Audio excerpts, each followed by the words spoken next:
நம்ம வண்டி பார்த்தீங்கன்னா, ஒரு 67,000 கிலோமீட்டர் ஓடிடுச்சுங்க. சரி இனிமேலும் டயர் இது ஆகாது. சரி புது டயர் மாத்திடலாம்னு சொல்லிட்டு, சரி என்ன டயர் போடலாம் அப்படின்ட்டு யோசனை பண்ணிட்டு இருந்துட்டு, சரி அப்போலோ டயரே எடுத்து போட்டுடலாம்னு நெனச்சேங்க. அது எங்கே போடலாம்னு நெனச்சா, ஈரோட்ல இருக்கிற லட்சுமி டயர்லயே போட்டுக்கலாம் அப்படின்னு சொல்லிட்டு, அங்க தான் ஃபோன் பண்ணி கேட்டேங்க. சரி வாங்க ஃபர்ஸ்ட்டு போட்ட ரேட்டுக்கே போட்டுக்கலாம் அப்படின்னு சொல்லி சொன்னாங்க.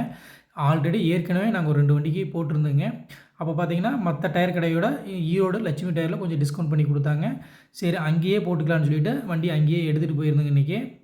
வண்டியில வந்து டயர் பார்த்தீங்கன்னா, நம்ம வண்டியில 155 சைஸ் இருந்துச்சுங்க. இல்ல வேண்டாம் இந்த தடவ கொஞ்சம் அகலமா போடலான்னு சொல்லிட்டு 165 சைஸ் சொல்லியிருந்தேங்க. அந்த சைஸ்ல பார்த்தீங்கன்னா, அப்போலோ டயர் மட்டும் தான் வருது. வேற எந்த டயரும் வரதில்லைங்க. இதே 175, 70, 13ல பார்த்தீங்கன்னா, எல்லா டயர் இருக்குதுங்க. ஆனா 165, 70, 13ல பார்த்தீங்கன்னா, இப்போதைக்கு அப்போலோ மட்டும் தான் வந்துகிட்டு இருக்கு. சரி அதையே போட்டுக்கலாம். 4G லைப்பே போடலாம். அதுவும் நல்லா தான் இருக்கு அப்படின்னு சொல்லிட்டு, அந்த டயரே போட்டு வீல் அலைன்மென்ட்லாம் பார்த்துட்டு, பேலன்ஸ் பார்த்து போட்டுக்கிட்டு ரேட்டு பார்த்தீங்கன்னா, ஒரு 5 நாளைக்கு முன்னாடி ஒரு 2 வண்டிக்கு போட்டேங்க. அந்த ரேட்டே இந்த வண்டிக்கும் போட்டுக்கிட்டாங்க. வண்டி ரெடிங்க. 155 சைஸுக்கும் 165 சைஸ் கொஞ்சம் அகலமான டயர் போட்டுருக்கிறேன். வண்டி எப்படி இருக்குன்னு ஓட்டி பார்த்துட்டு சொல்கிறேங்க. அதே மாதிரி ஈரோடு லட்சுமி டயரில் பார்த்தீங்கன்னா, நம்ம டீ போர்ட் வண்டிக்கெல்லாம் பார்த்தீங்கன்னா ரேட்டு கொஞ்சம் டிஸ்கவுண்ட் தருவாங்க. வீல் பேலன்ஸ் அலைன்மெண்ட் பார்க்குறதுக்கு எல்லாத்துக்குமே நம்ம ஈரோடு லட்சுமி டயரில் டிஸ்கவுண்ட்டோட டயர் வாங்கலாங்க.